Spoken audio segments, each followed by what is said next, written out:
Katedral Bogor. Jadi Katedral Bogor itu paroki Santa Perawan Maria atau Blessed Virgin Mary Cathedral.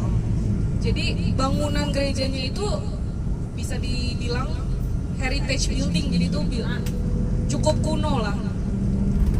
Nah, jadi menurut penelitian, unsur-unsur bangunan pembentuk karakter arsitektural pada kompleks gereja Katedral Bogor ini dibangun 1896, jadi sebenarnya udah cukup tua dan punya unsur arsitek yang menarik banget. Misalnya jendelanya tuh tinggi, terus melengkung, lalu ada bentuk atap. Terus jadi material-materialnya itu dipakai pada masa kolonial.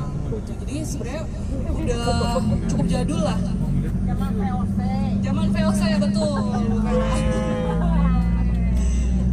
Nah, jadi ada satu tokoh yang berperan banget dalam beli rumah terus pekarangan besar tuh di lokasi si katedral ini.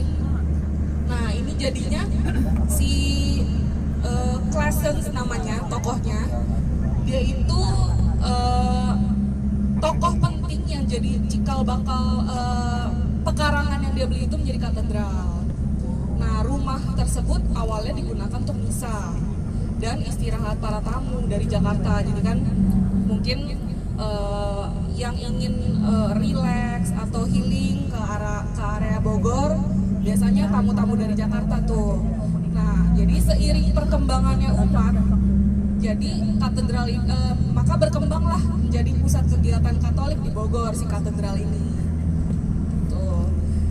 Lalu berikutnya ada buku Paroki Katedral mencatat bahwa sejak 1889 sudah mulai sebagai paroki. Jadi sebelum status katedral resmi itu. Jadi 1889 itu belum resmi menjadi katedral.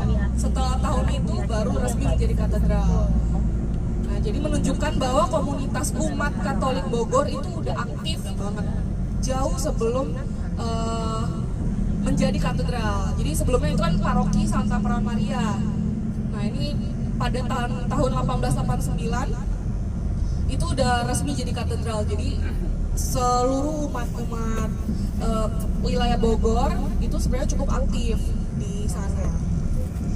Nah, jadi fungsi katedral itu sebenarnya nggak cuma hanya tempat ibadah, tapi juga pusat kegiatan keuskupan.